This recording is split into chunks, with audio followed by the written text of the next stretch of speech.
Welcome back to the BEAM&Flow podcast. This is a nitty-gritty exploration of your body, energy, awareness, movement, and flow. I'm your host, Chloé. I'm a proudly Latina curandera, or a healer and an embodiment coach, guiding spirit-led rebels to their richest lives. Living rich requires more than financial formulas. It requires embodied wealth. Your richest life is a result of discipline and devotion in all areas, physically, emotionally, mentally, and spiritually. This show is a combination of interviews, live embodiment coaching calls, and solo episodes, each designed to inspire your integration. We are not offering legal, tax, financial, or medical advice, and any opinions offered are for purely educational and entertainment purposes. Let's take the spiritual and make it practical. Ready? Lista? Let's go! Spray the air a little bit. Do you want some? Sure. It's a little empath spray from Bread and Butter just to clear the energy of the room a bit. Okay, so you guys, this is the first actual two-part episode that I've done. We did a sort of, not a two-part, but it was we filmed them at the same time with Vicky and Key in the first season, where they did one where they interviewed me and I interviewed them. But this is the same topic, the same conversation, just wasn't done yet. So we're having part two. If you were listening in last week, you heard part one of this Vedic astrology conversation with Marie. And after we recorded, by the time she got home, we were basically texting each other at the same time saying, there was a lot of stuff that we didn't get into that we should probably unpack a bit more. So here we are. And before we get into more of the business strategy stuff, which I for sure want to do, I want to scale back even further, because I realized one of the things that we didn't touch on last time was why the moon sign and the rising sign is so important in Vedic astrology, and why, if you are getting your chart read by a Vedic astrologer, they're probably going to go with your moon sign or your rising sign first, as opposed to the sun sign in tropical. Okay, so I knew that you were going to have a handle on this. And I was thinking how important that is to know, because like you said last week, last week, we have the same rising, moon, and sun placement, but something that's really, really important is that our moon is in a different constellation. So we are so similar in so many ways, and we are so different in so many ways. And although it's in a different nakshatra, it dictates the timing. Okay, so let's peel this back even more, because I know that people are listening who've never had a Vedic reading, and they're like, wait, what? So we're both Libra moons. Yeah. Libra moons. So you're saying that the constellation and the nakshatra are different? So we're both Libra, but yours is more in the center. So your moon is in Swati, and that's a much more airy moon. Libra is airy, but yours is super airy. It's very cosmic, very divine feminine, very, you see a lot of people with Swati that are writers, right? They're interested in theater, they're interested in art, and, right? Almost like it was written that way, folks. And then you have, there are three in Libra, but we're just going to focus on ours. Mine is in Vishaka, which teeters between Libra and Scorpio. So I was thinking about this morning, because last night I was having these really great dreams. I woke up so happy because I was having dreams about doing Muay Thai, kicking ass. And I'm Chloe would never have this dream and wake up happy. No, I would not. No, having other things done with my ass, maybe, but kicking ass, probably not. So what to say, Vishaka is a much more they're very athletic, right? It's very intense. I think of a lightning bolt. So what we're drawn to is going to be different. A lot of fitness instructors have it. A lot of motivational speakers have it. And like, I've got that like, boom, you know, like I can spice people up and sometimes I don't like it, but in the long run, it's great. And it can be shocking. Like there's a lot of like that with the lightning bolt. It's shocking. It's a shock. So they're very different. They're both ruled by Libra, but they're very different. And then mine goes a little bit into Scorpio, where yours is like full on in Libra. It's like right in the center of it. So why we look at ascendant and moon before the sun, it's like we look at it, but I almost never focus on the sun unless people are asking questions related to the sun, related to their father, which shows up as the sun in the chart. But I immediately look at the rising sign because it's who you are. It's your ascendant. It's who you are, and it dictates all of the houses in the rest of your chart. Your Rashi chart, which is, and there's so many different charts in Vedic astrology, but your natal chart is called your Rashi chart. And your first house is your ascendant. So it's going to show you where the placements are. If you don't look at your ascendant. So explain that. When you say the ascendant is going to show you where the placements are, what does that mean? So if you don't know where your ascendant is, you don't know which house is your 10th house. You don't know which house is your 4th house. And the houses, for those people who don't know, the houses represent? Do you want me to go through all of them? Well, let's talk about, so we'll come back to what we're talking about now, which is your rising sign. But in general, let's just break down for people who don't know the difference between signs, houses, constellations. Okay, so the signs, you have Aries, Taurus, Gemini, Cancer, Leo, Virgo, Libra, Scorpio, Sagittarius, Capricorn, Aquarius, and Pisces. They're always going to be in that order. Now, if you're looking at tropical astrology, it's going to be in a circle. It's a circle. In Vedic astrology, you're going to have a square. And then there are a couple of different types. So I use South Indian style. South Indian is easier, in my opinion, to teach. And it's faster to understand it. So sometimes if you Google Vedic astrology, you're going to see a box with a bunch of triangles in it. That's a North Indian style. That's its own thing. And then you have a South Indian style, which is the square, but it's going to be the squares on the outside. Like you've seen this, and it's really simple. It's very, very easy to learn it that way. So it simplifies it. It makes it really easy to digest it. And you're always going to have Aries up here. You're always going to have Sag down here. You're always going to have Virgo here. Like it's not going to change. So there's no confusion to throw in there, especially because this is such a layered practice and it's so informative. Keep it simple. Keep it simple. Okay. So we have the signs on the outside of the box in Vedic astrology. So what are the houses? So the houses, we have the first house, which is the self. It's going to be like what you look like, how you are, how you present. Your second house is your values. So it could be how money comes in, what you appreciate, what's important for you for self-care and to be able to like function in the world, what you do in the morning, important things to keep you going. Like some people, like they can't function without a latte. They can, but again, the chart is the psyche, right? Ways that money comes in, how much money can and will come in if you're not resisting, right? And how we speak, that it's the mouth. The third house it could be your siblings. So if you are, I think we're both the oldest, right? Mm-hmm. So for us, it would be the first sibling underneath us is in the third house. So my sister, your sister, for my sister, who is the second, it would be my next brother in her third house, right? So it's the sibling underneath you.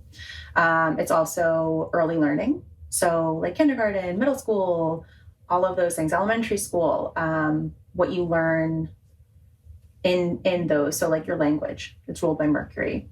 So early learning, your neighborhood, like who you're living around. And we can go so deep into this. I'm going to keep it super simple. The fourth house, it's going to be your mother or the dominant parent, the dominant caretaker, but typically the mother. And it is the home and the emotional body. So like structure, house. 5th house, it's going to be your progeny. So if you choose to have children, those will show up there.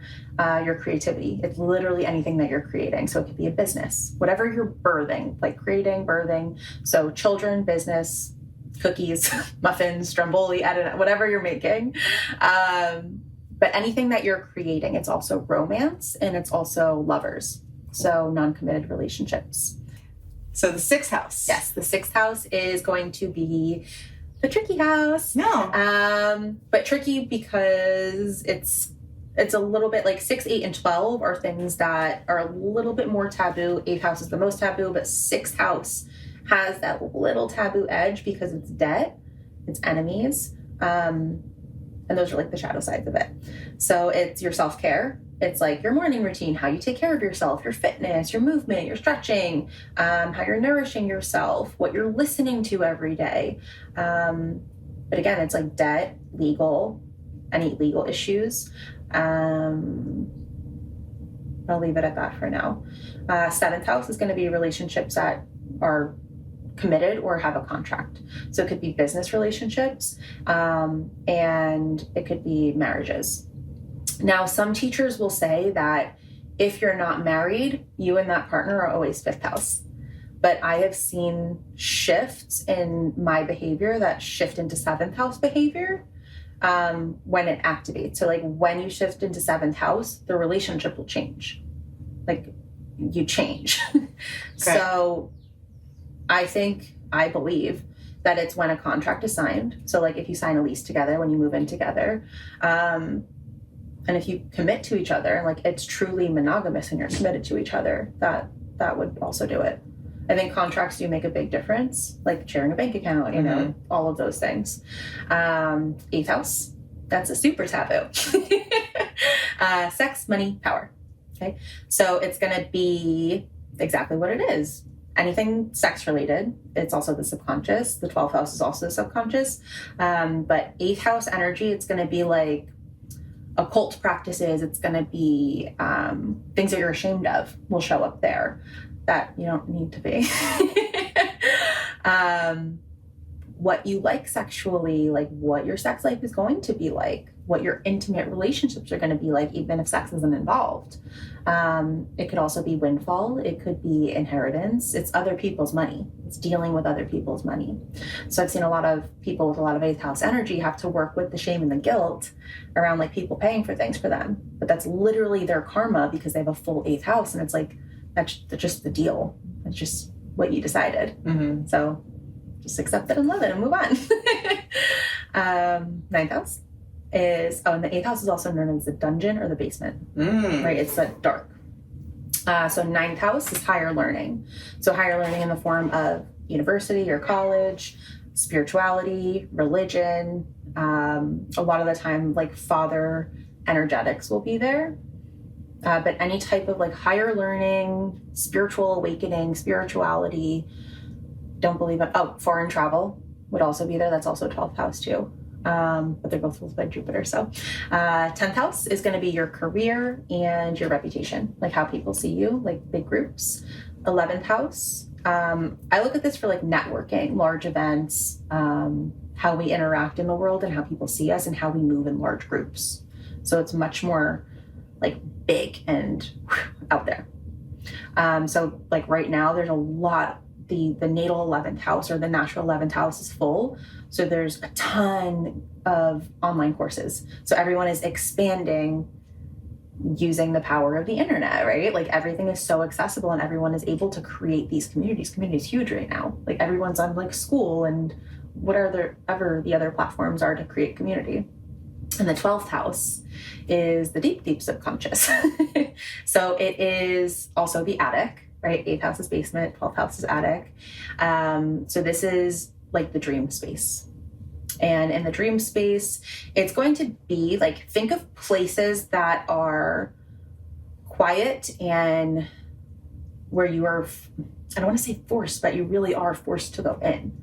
So Vipassana, doing any kind of like retreat at an ashram, doing any kind of spiritual retreat or like going deeper into your studies. It could also, if that's not what you're doing, it could be jail. It could be an insane asylum. It could be a hotel. It could be hotels. I have a couple of clients who own multiple hotels, and their 12 houses are super, super full. So that's a great explanation of what each house represent. How do the houses and signs, what's their relationship? So naturally, we have first house, Aries. That's natural. Ninth house, Sagittarius. It's going to go in that order, right? It's always going to go in that order. But dependent on your ascendant, it's going to change what house is where. That's why the ascendant is so important. So say, we'll just go really easy, directly across from Aries is Libra. So if Libra is someone's first house, it's going to make their second house Scorpio. Why? Because now the first house is in Libra. Right. Because of their ascendant. So whereas the second house would normally be, what comes after Aries? Taurus. Second house would normally be Taurus because Scorpio comes after Libra. Yes. That's why it was the second house. It's always clockwise. It's always going to be clockwise. And I try to avoid saying it's the natural first house, the natural second house. It's just the way that it goes. But depending on the person, because there are so many charts that you have, right? If I were to pull out my software right now and we would just go through one person, there's I think 27 different charts. So you could be an Aries rising in one, you could be a Virgo rising in another, but the best thing to do is just focus on the Rashi. So if somebody has their, we'll just say, ninth house in Sag, I don't know, let's just say that, right? Ninth house in Sag. What does that actually mean? What does Sagittarius energy have, how is that playing with the construct of the ninth house, what the ninth house represents? So it's the natural ninth house, right? So it's going to have similar qualities. So Sagittarius qualities are similar to ninth house energy, which would be higher learning. Because Sagittarius, the ruler of Sag, is Jupiter. Jupiter's the guru. It's very jubilant and positive and expansive. It is very, it could be a little bit, what's the word, pompous? Arrogant. But we all have the light and the dark, right? Mm-hmm. So all of those beautiful qualities come with that. So if someone's ninth house is in Sagittarius, what we're going to do is we're going to look for what planets are there. So we can see what other houses are affected by this.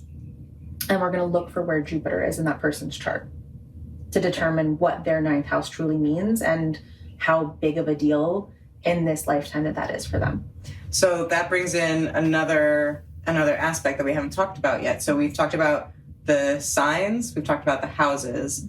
How do the planets fit into all of this?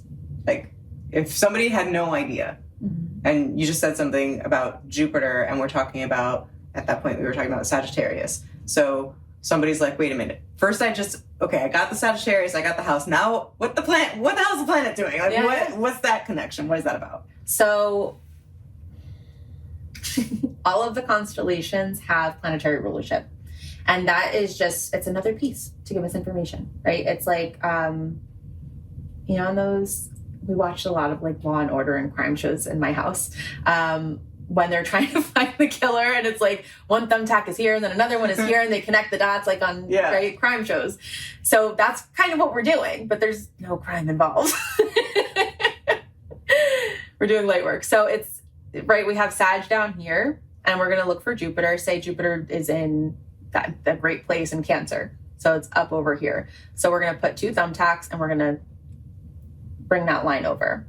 So if someone actually has Jupiter in Cancer, they have something called the Kubera blessing.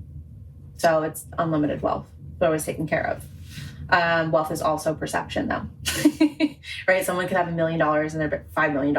That's not even a lot, billions, right? Just unlimited wealth. And they're not going to be able to see it if their perception doesn't allow them to. Mm-hmm. Right? So I think conditioning is huge. And I think that I believe and I know that it is so important to know your astrology because of the distortion that comes with conditioning, right? Like we were talking about last week. It's like we are so programmed at a young age to believe one thing about ourselves, and we're thrown all of these things all the time. And yes, you can drink ayahuasca. Yes, you can do the things to help decondition and to bring you back to who you are, but you could also just pull it up.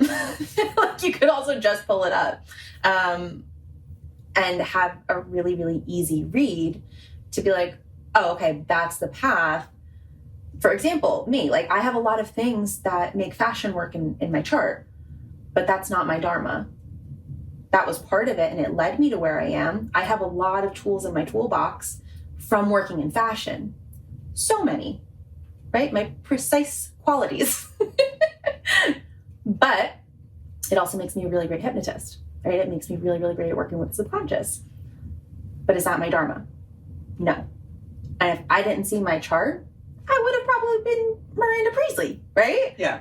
Karma probably wouldn't have allowed it, but I would have been striving and causing my own suffering, trying to make that happen when it's just not going to happen, right? Totally. I would imagine that there's something similar in my chart with acting and healing. Like acting's not the dharma, but there's so many things in my chart that make that a thing. And that absolutely brought me to like what my actual calling is, which is healing. So funny stuff. I love it. I love astrology. So we can use me as an example and then like kind of unpack it in a bigger sense. So I have a debilitated Jupiter because there is, I want to say a conjunction between, or it's almost like Saturn and Jupiter. No, I'm messing it up. I can see. No, you're correct. Saturn and Jupiter, it's like an explosion. Like they're like right on top of each other. Is that right? So the words are correct. They're just tangled. Okay. Untangled. We're taking those like crime scene things and we're just twisting them up. But hey, maybe you're like weaving a blanket or something. I don't know. So what you have just from my memory, and your chart is super easy for me to pull up because it's the basics of it. Like we have the same sun, moon, rising, so I can remember it quickly. So you have a debilitated Jupiter, which that's really tough. So that can give you a lot of issues with authority figures, which played out. It's so funny. I think about this all the time when we were in Miami and we're like both on the phone and we're like switching. And I'm like, it was easier for me to talk to them and they were giving you problems. And I was like, I have the better Jupiter. Just give me the phone. Yeah. Not better, but no, yeah. We were dealing with hotels. It was, yeah. I was not having it. I was like, I can't deal with these people. They don't listen to me, and that is not appropriate. And we were saying the same things. Like, there was nothing different. We were using the same tone of voice. It's just like, I've got like a real, like, Jupiter, you know? And Chloe's is like fighting with Saturn. So you're going to have like, you know? So, okay, you have a debilitated Jupiter because it is in Capricorn. They're not friends. They can be like buddies, but when we're looking at it like very black and white at a chart, Saturn is structure. It's refinement. Which is rules Capricorn. Yes. Thank you. And it's constriction. It's, I think of like wearing tight clothes and fine tailored and like dark, black, blue, not like comfy, cozy, just very, you know. And Jupiter is this like expand. It's like a hot air balloon. It's like colorful and confetti and it's fun and overly optimistic. So to have that in Capricorn's like, excuse me, no, get the fuck out.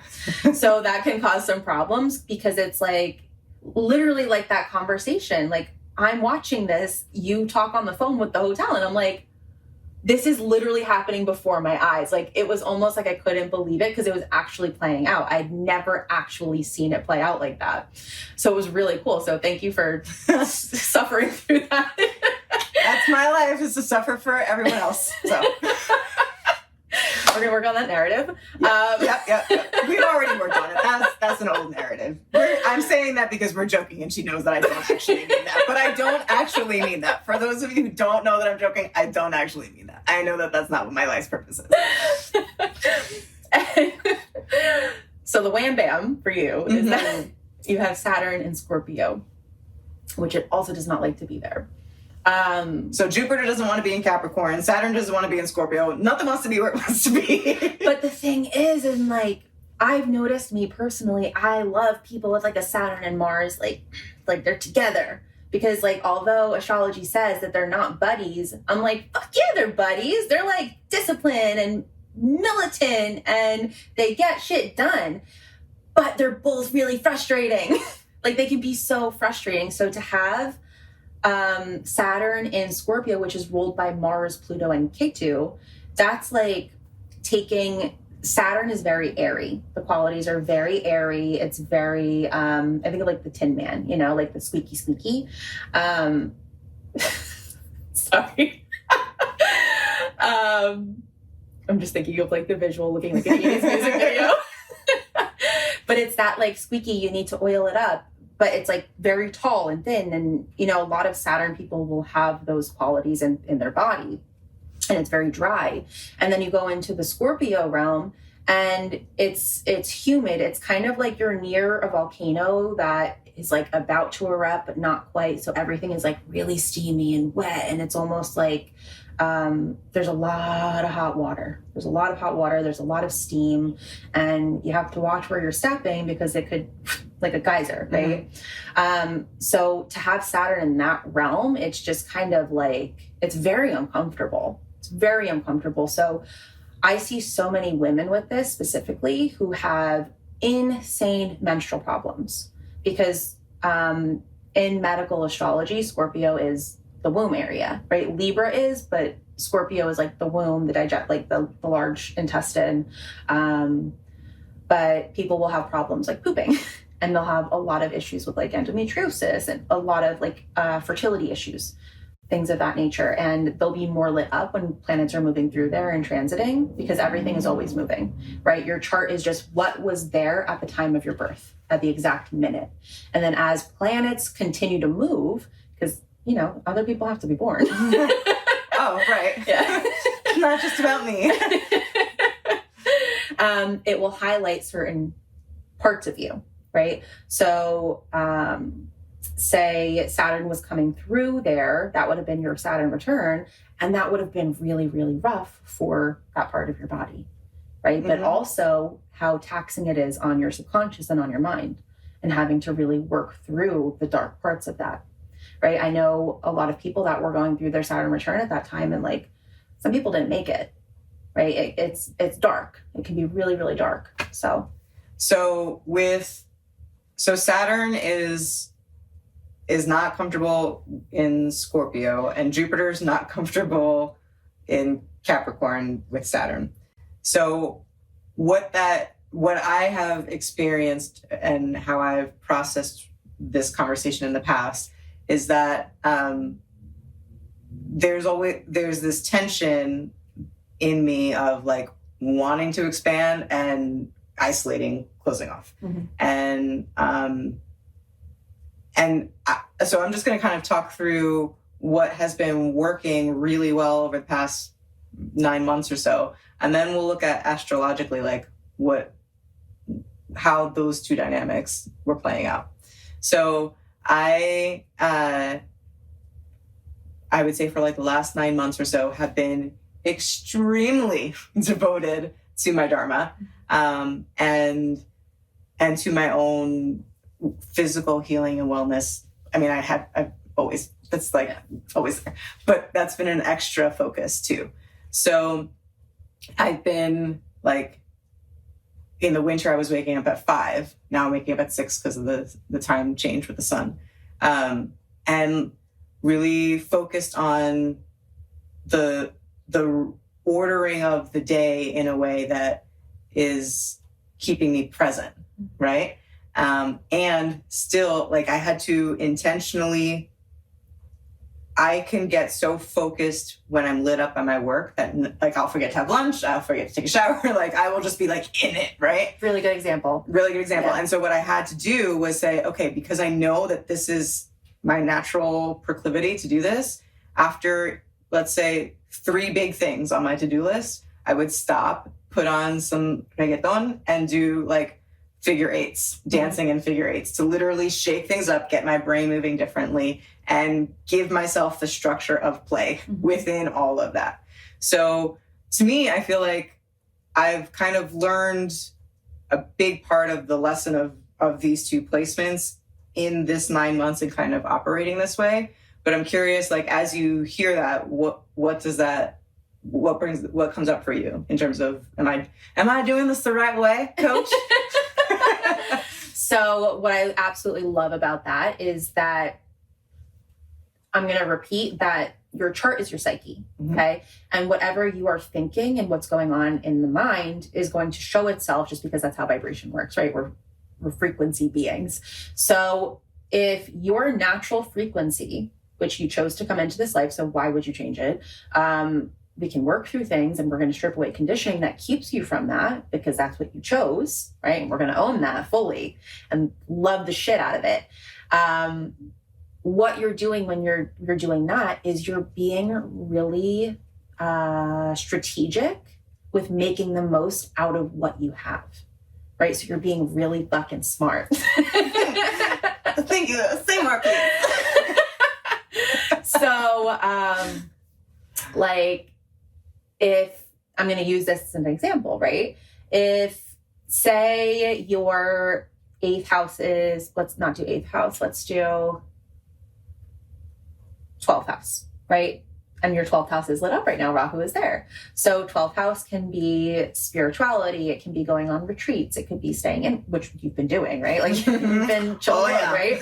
So for some people, that could mean getting arrested, right? Going to jail, going into an insane asylum. So Rahu in the 12th house is going to increase anxiety. It's going to increase like paranoia and things like that, which is why people will end up in those places, because if they don't have the tools to calm themselves and to balance the nervous system and to ground, they get out of whack. Rahu takes over, which is airy, and it causes chaos.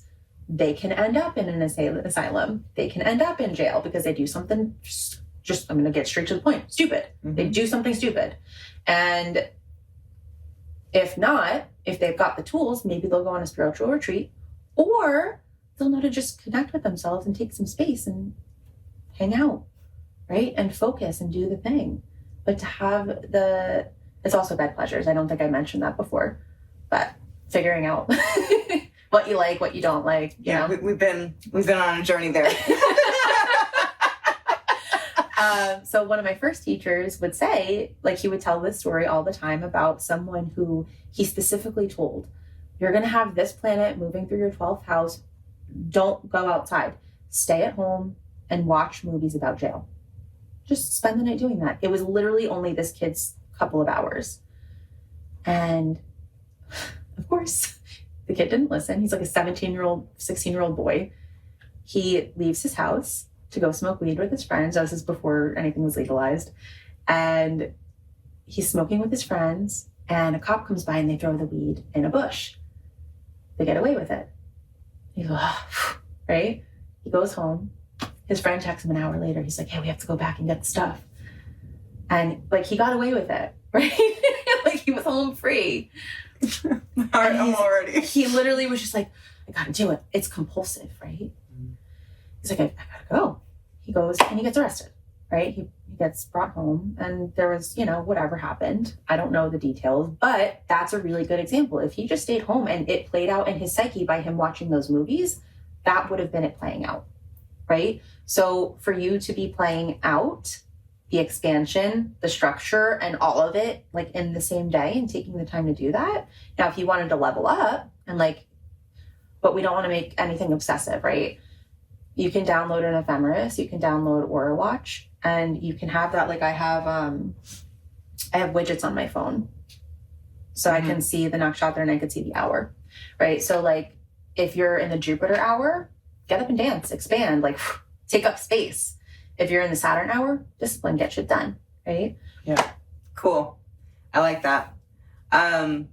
Okay, so let's bring this back into what we were talking about in the last show, which is using Vedic astrology strategically for business. So I have been and am like in the middle of huge expansion right now with my business, and I'm in a place where I'm going to need to invest not like a crazy amount of money, but a significant chunk of money into equipment and some other things. So in the popular narrative, people would say, don't do that right now. Mercury's going into retrograde, right? So I don't necessarily hold to that narrative. And I know that Mercury's not the only planet that's affecting anything right now. Mm-hmm. So if we're looking at the next few weeks and what you can remember from my chart, should I wait a few weeks before I invest anything? Is it good to do it maybe this weekend? Like, how would I go about looking at strategically when is the time to make this move? So right now, I would wait. Okay. I would wait just a few weeks because we're literally about to have, which is your 11-5. And it's 11-5 because it's 11 from your first house and your 5th from your moon. Okay. Okay, so that's going to be money, investing, creativity, and like what you're creating. So you're using your money to invest into what you're creating. So that's why I'm bringing them together. Because we have Saturn there for like another 2 years.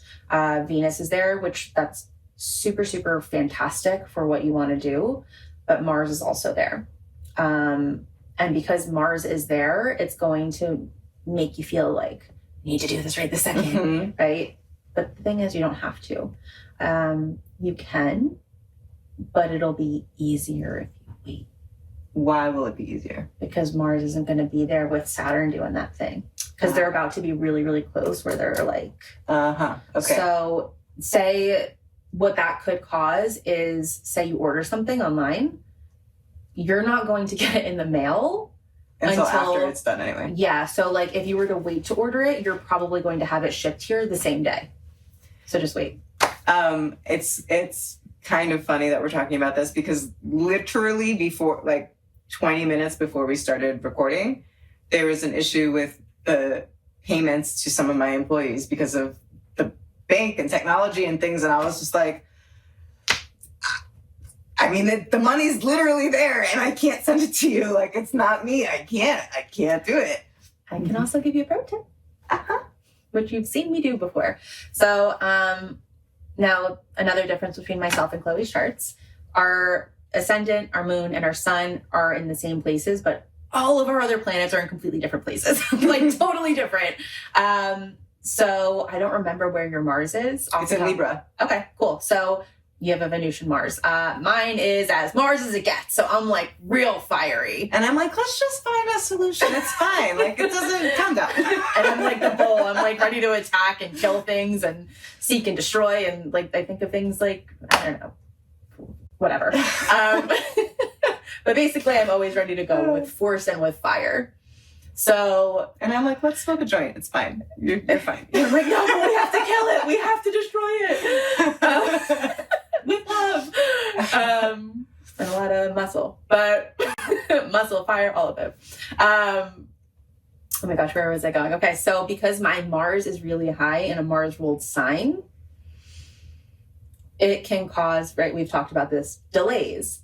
And I was like, I know my shit, right? Like I know my shit and I know my shit. And another person that I know that she's taken astrology courses, one day I was talking to her about this and I was like, yeah, Mars causes delays. And she was like, no, Saturn causes delays. And I was like,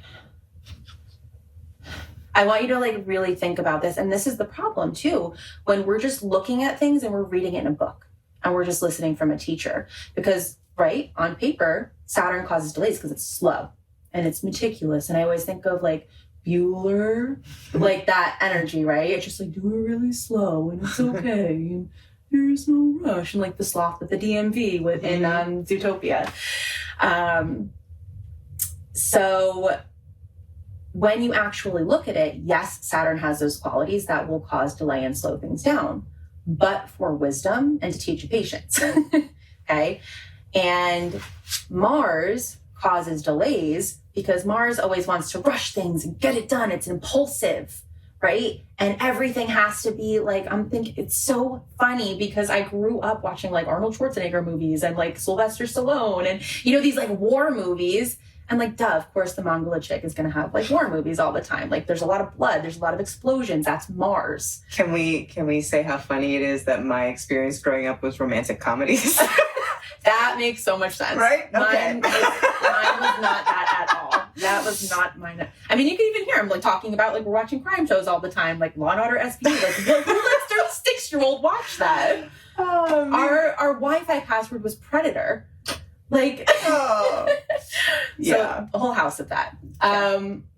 Where was I going? Okay, so with that Mars energy, it's like because of where it is and it's conjunct a lot of planets, so it is so useful and at the same time could be very off-putting to people that don't have that energy.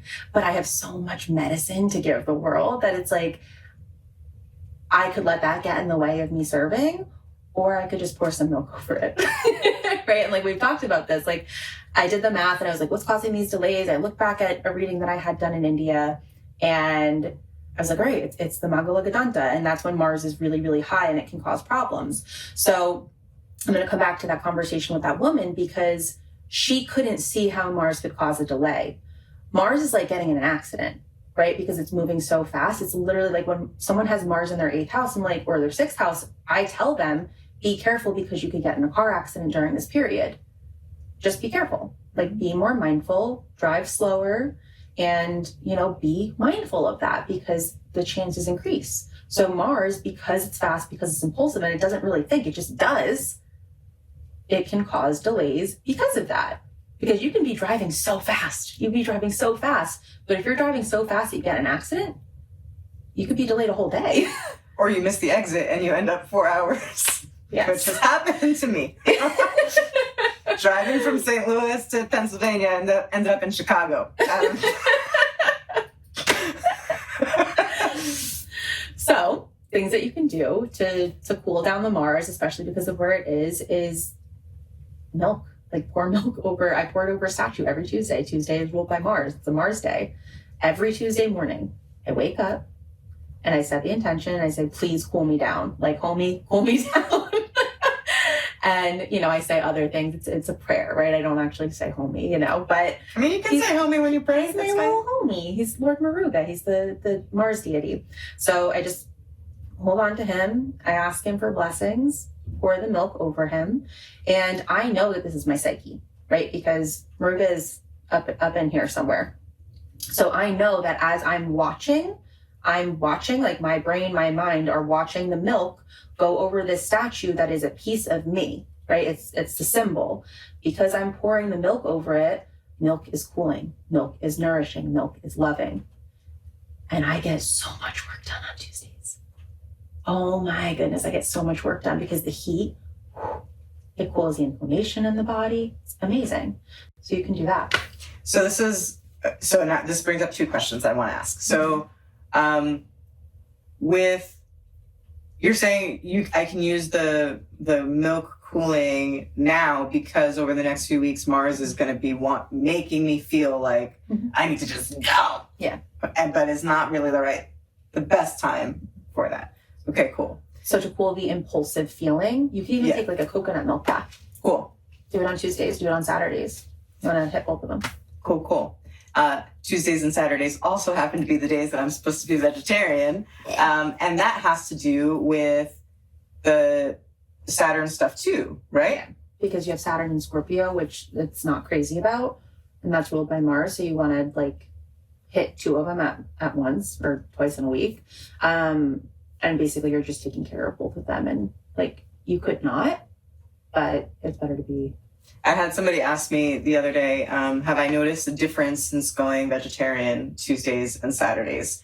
Because I was talking about this with this person and I said that it was originally brought to my attention as a remedy for relationship issues. And they were like, so how's it been going? And I was like, well, I'm clearly single, but I feel, and it's not just the vegetarianism on those 2 days. There's a lot of other stuff that's involved, but I do feel like there's, even if it's just the act of intentional sacrifice for the purpose of clarity and presence, even if that's all it is, there's nothing else to it, that's enough for me. Like those 2 days, even if there's nothing else astrologically happening, that you could think all of this is bullshit and that's fine. But those 2 days, I have the intention of being a little bit more clear, a little bit more present, and having my body be clearer so that energetically things can flow a little bit easier. So in that sense, has it been working for me? Yeah, it for sure has. So I wanted to mention that. And then I wanted to ask, okay, so how would someone look at setting up their strategy for the business week? Like, so for example, is there a better day for me to send out emails or texts to all of my clients? Is there a better day for me to record a podcast? Is there a better day for me to be working with clients? Like, how can someone know how to use their astrology within the structure of their week for their business? So it's going to be specific on their chart. Okay. What I would, for the general public, suggest would be look at your 3rd house because that's your community, and look at your 11th house because that's the big outreach. Okay. So 11th house would be the most important. But if you're doing like in-person events in your community, like you're a yoga teacher and you want to do a workshop and this and that are all in person, like pre-COVID, right? I would say 3rd house for sure. But because of where we are in just time right now, yeah, I would say 11th house for sure. And right now, Rahu is in the 12th house. So I would look at wherever Pisces is in your chart. Okay. I have to find it. Cool. Okay. So we've covered, I think, a lot of the more in-depth basic questions that we were just like, let's go. Yeah. I literally walked in from like 12 appointments and like just driving nonstop. So I was like, whoa, and then we just started. I was like, okay. And So it was perfect. And it led to this, which I think the two together are just going to be phenomenal. Is there anything else that you want to make sure that the audience is left with in terms of why Vedic astrology, or maybe things that are coming up for all of us in the next 6 months or so that we can be on the lookout for? What would you want to leave us with as we close? Well, I would say that we are right in the heat of eclipse season. Okay, so I've even noticed in myself, just from this eclipse that we had on Monday, this will be 2 weeks now, a lot of perfectionist qualities have come up that I worked through them. But my gosh, in my yoga classes that I've taken this week, I'm like, girl, relax. So be really, really patient and graceful with yourself, number one. I would say like focus on discipline, especially when it comes to money. And your community. And what I really was thinking too was something that is very important that I didn't mention the other day was I don't want anyone to feel stupid. I really don't want anyone to feel stupid. And like, everyone's in their own process. And I know that it's so easy when we hear things that it's like, oh no, this is the system. And when you actually look at it, yes. And like, yeah, the Delulu crowd is going to look at tropical and they're going to be cool with it. And at the same time, you're doing the best that you can with the level of consciousness that you have, right? And anything prior to a new understanding, you have to look at that like it's a little kid because they just didn't know. It's like if you spilled milk at 6 years old, is your adult version going to come at you screaming and calling you stupid? No, they're going to help you clean it up and they're going to say it's okay. And then you move on and you learn more together on how not to spill the milk, right? But in your case, you're going to want to spill the milk all over the place because you want to cool down. Just for the next few weeks. That's it. Just for the next few weeks. Also ghee. You can do things with ghee. I do all things with ghee. So that I really, really wanted to mention because I don't want people to feel stupid. There's nothing wrong with anyone ever. Sometimes there needs to be like a purification of the mind and the body, a lot of the time, especially in the United States. I will also say like a lot is being exposed right now, like more. Mm-hmm. It's been going on since the beginning of time. It's just like right now, astrologically, it's time for it to like really come to the surface. So breathe, focus on yourself. Like Rahu in the 12th house is really focus on yourself, right? Because all of these things, it's like, it's distracting and it causes anxiety. And it's like, oh my God, how could all of this been happening? Focus on yourself. Focus on yourself. It's literally distraction to keep you from your purpose. That's all that it is. Amongst many other things, but it's all of those people's karmas playing out also. With that, I would also suggest read the Sophia Code. It's a great, great book. It's a great audiobook too. But I don't think I'm missing anything. I really just wanted to focus on please don't feel stupid and know that you are fabulous and so fucking intelligent. And this is simply a moment in time where we do want to like for your consciousness to expand just a little bit more and have the correct math so that things aren't like shifty and you have it, right? Like you have something really solid to move forward with and to be patient, right? And like I was saying before with that conversation about Saturn and Mars, you can go to a bunch of different astrologers, but remember that they're also giving you their perception, right? There are a lot of astrologers that are going to be very textbook too, but there's so many things involved, right? So it's really good to learn the astrology for yourself so that you can have your perception of it, because no matter what astrologers you go to and how psychic that we are, we don't know what you've gone through in life. We don't know how these things work together, right? We can give you a good idea. That was what sold me on Vedic astrology. I got my first reading and this guy was telling me stuff that happened throughout my childhood that I was like, what the fuck? Like, how could he have known that, right? So have grace, be patient, allow yourself to be open, to expand. There's no rush, and learn it for yourself because it's a tool. And I hate having people go to people for answers. Learn it yourself, empower yourself, and be your best fucking self. And you're being so gracious and giving our listeners a discount on your Learn It Yourself Astrology 101 course, which I'm very excited to share with everybody. And I really encourage everyone to take advantage of this because not only just the amazing amount of self-knowledge that you'll get from this, but also we didn't really go into it over the last 2 episodes because it would be another 2 episodes, but we are astrologically in the middle of a 7-ish year period that's super intense. It didn't just end with COVID. So if you are thinking that like, oh, we just have to sail through and there's a lot more coming. And there's like a lot more coming. Like a 15-year period. Yeah, let's be honest. It's like a 15-year period. And when astrologically, this is not just like this is not me saying this because every generation says some form of this. It's quite literal in the math that systems are falling. Like systems are falling and the world is not going to look the same at all in 10 years as it does right now.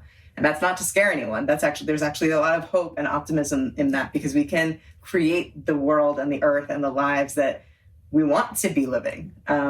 So I really encourage you to dive into the Astrology 101, Vedic Astrology 101 with Marie and on your own time. I know the course has a little mix of both, so it's going to be great. But it will be, I think, one of the most invaluable tools that you can give yourself over this end of the 4th turning. And if you don't know what that phrase is, you have a little homework. Go research what the 4th turning is because we're in it. Thank you for coming back to do round 2. I really appreciate it. I think I'm so glad we had this conversation. I think we really got into stuff that I would have been like, oh, if we had left it out. So yeah, same. I was like, oh my gosh, we forgot to say this. This is so important. This is so important. So I'm so happy, and I'm so excited that we could make this happen. Queridas, we made it to one of my favorite parts of each episode, the moment of flow. I love poetry. I love words and rhythm, and how when you mix the two, you get into a beautiful state of flow. And so I want to leave you with that at the end of each episode. So here it is, your moment of flow. Through. Guide me. I cry out for someone to right the ship. The medicine takes me. I am in the darkness of creation. The irrefutable truth in my face. Me. I choose. When it's gross, when it's grace, I choose. I align. I have my own back. And I'm in this, moving through it. One breath, one cell, one step through it.